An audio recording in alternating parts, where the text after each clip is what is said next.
outer space people. They're foreigners. Okay? So it allowed for the president to say, Zoe Fernandez, you're out of here. Go back to Australia or wherever you came from. Now, he could only do that if he had what? Some sort of cause, right? Well, here is the cause. Okay? So the Alien Act authorized the President of the United States to repeal any aliens from America. But in order to do that, here's what the deal is. I just want you to listen to this and write it down in your own words. All aliens that are judged dangerous to the peace and safety of the United States or are involved in plots against the government, those are the types of people that the President could expel. If you were considered a danger to the peace and safety of the United States, or you were involved in a plot against the government, the President could expel you from our country. Okay? So if you were dangerous to the peace and safety of the United States, or you were involved in plots against the government, according to the Alien Act, the President of the United States could expel you.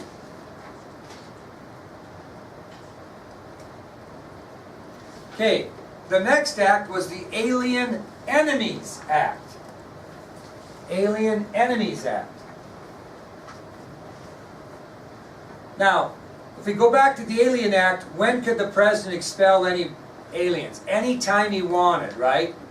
Okay, as far as the Alien Enemies Act, it was very similar. It authorized the President of the United States to expel or imprison any alien during wartime. So during wartime, if he didn't want to expel them, what could he do? Imprison them. Okay? But it had to be during wartime. So, the Alien Enemies Act authorized the President of the United States in time of war to either imprison or expel any aliens or foreigners that he considered dangerous. Okay? There's a little bit of a difference. You see the difference? He could actually imprison you during wartime rather than expel you. Now, the one that cracks me up, and I hope you find this as humorous as I do, was the Sedition Act. Now, I'm just going to read this to you, and I want you to think about why I think this is kind of interesting. Okay? Here's the Sedition Act. Now, listen carefully. When Congress passed the Sedition Act, it made it illegal for any citizen of the United States to say, write, or print anything false, scandalous, or malicious with intent to defame any member of the government, Congress, or President. I'm going to repeat that again, then I'm going to make my point. The Sedition Act made it illegal for any American citizen to say, write, or print anything false, scandalous, or malicious with the intent to defame against any government official, member of Congress, or President. Have you seen any political ads? Have you been watching the ones in Montana? They're continually saying, writing, or printing false, scandalous, and malicious with intent to defame against these candidates. It's brutal. These people would all be in jail if they had the Sedition Act today. So basically what's stated is that you could not say anything against the President. If Jordy says, man, that President Adams sucks scissors, they could arrest her for that. Okay? Or if Kate says, man, the Congress has got their head up there, wazoo, they could arrest her for that. Or if a newspaper printed anything negative about the President or Congress, they would go arrest that editor. That's what these Sedition Acts were. Not really popular.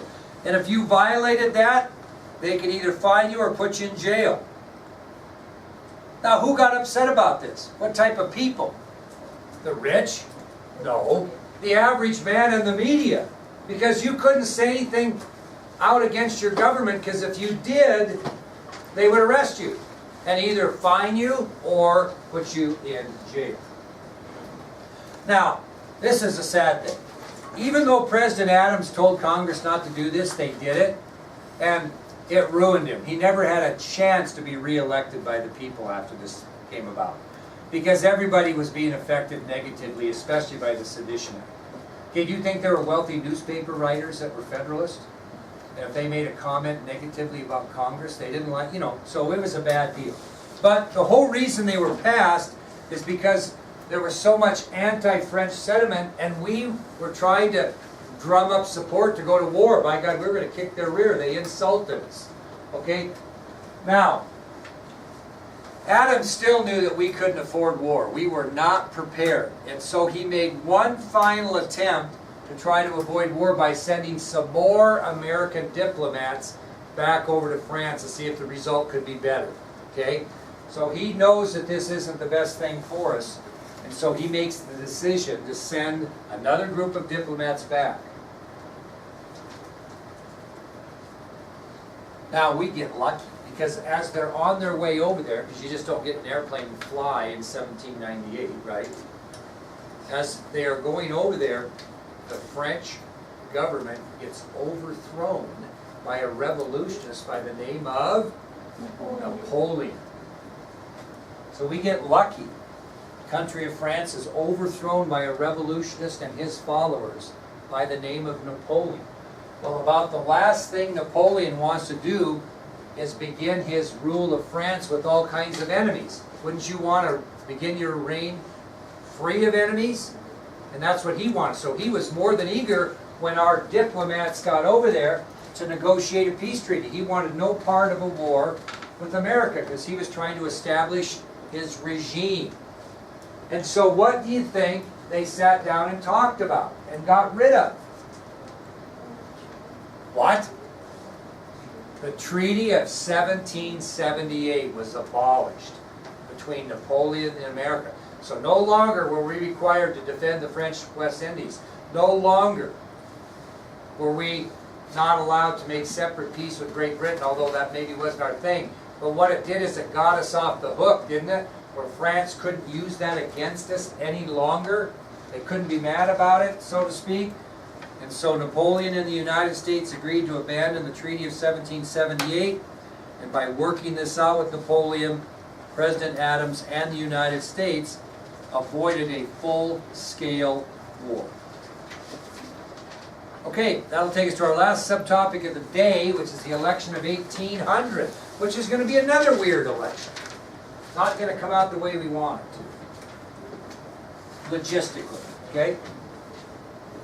So, we'll talk about the candidates in 1800. They don't change much, but just a little bit. So the Federalists are going to choose President Adams for re-election, but they're going to change vice presidential candidates from Thomas Pinckney to his cousin, Charles C. Pinckney. So they're going to switch Pinckneys, the Federalists. So John Adams is going to run for re-election for president, and Charles C. Pinckney is going to run as his vice presidential running mate. Republicans aren't going to switch their candidates at all. Thomas Jefferson, Aaron Burr. Thomas Jefferson, Aaron Burr. And the same thing's going to happen, although it's an unwritten rule, Luke Lamb, that what? Stay within party. Stay within party. Okay? Stay within party. That doesn't mean everybody did it. Obviously they didn't, because these are electoral votes which are made by who? Electors in Congress, and the Federalists control Congress, right? So if you think about this, it seems to me like if everybody voted like they should have, you'd have a Federalist president, a Federalist vice president. Well, they didn't. So when the votes are tallied, Pinckney and Burr are not in the top two. Who are in the top two? No, excuse me. Pinckney and Adams are not in the top two because he was ruined by these acts. So who are in the top two? Jefferson and Burr. And guess how many electoral votes Burr gets? 73. Guess how many Jefferson gets? 73. So now we have a tie. I ain't gonna go any. We just have had weird elections. What are we gonna do now, Bailey? Who's gonna decide now if there's a tie? Who decides today? Now I'll give you an example. If in the last presidential election, you have to have a certain number of electoral votes to get 2/3 to get to be president. What happens if we have an election, and at one time during about the middle of the election of 2018, they thought this might happen, that neither candidate would get the number of electoral votes needed. What happens if that goes about? Who makes the decision then? It would make sense that if the electoral vote wasn't met, what would you go with? What's that? Well, maybe, but what might you go with that maybe more people be for? If the electoral vote count doesn't get made, what might you go with to see who the people really want? The popular vote, yeah. But we don't do that. Do anybody know what happens in a presidential election today if nobody gets the electoral vote count? Who makes the decision? The House of Representatives. And that's what's going to happen here, because this is where it starts. So we have this tie, so it's going to go to the House of Representatives. Well, who are the House of Representatives controlled by? Federalists. But these two guys are what? So neither one of them they really want to vote for, right? Because they're not their party. Well, just so you know, according to history, most of the Federalists in the House of Representatives favored Aaron Burr over Thomas Jefferson. If you were to ask him straight out, who do you prefer if you went down a vote, Aaron Burr probably had more support than Thomas Jefferson. But it's weird because if you look up there, do you see Aaron Burr as our third president? So something had to happen. Anybody know what the common denominator was, or what happened that is the reason why we don't see Aaron Burr here? Most of the Federalist candidates in the House liked him better than Jefferson? What happened? What could have happened? Anybody have a clue what could have happened? The facts are, more Federalist House members favored Burr. Why is he not the president? And they're going to vote. Something must have happened before what? They voted.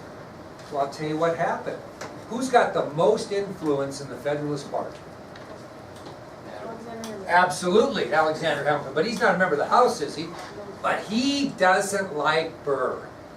And he sees Thomas Jefferson as the lesser of two evils. And so he uses his influence in the House and said, listen, although you might like Aaron Burr better, I'm telling you right now, for the Federalist Party, Thomas Jefferson's going to be the better president here. If we elect Aaron Burr, this is not going to be good. So Alexander Hamilton does a little campaigning, so to speak, or a little bit of, arm twisting, and I'll be darned if he doesn't get enough members of the House to vote for Jefferson over Burr.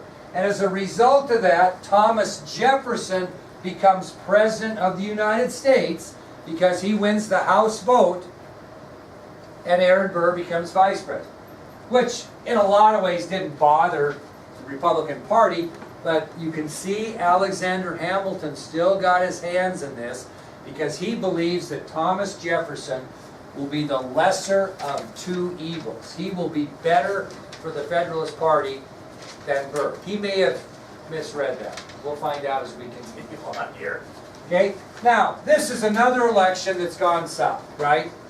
Finally, Congress steps in and they got to fix this. And so they pass the 12th Amendment to the United States Constitution. So because of the confusion of both the election of 1796 and 1800, Congress steps in and passes the 12th Amendment of the United States Constitution. Anybody know what that did? And it's the same as it is today.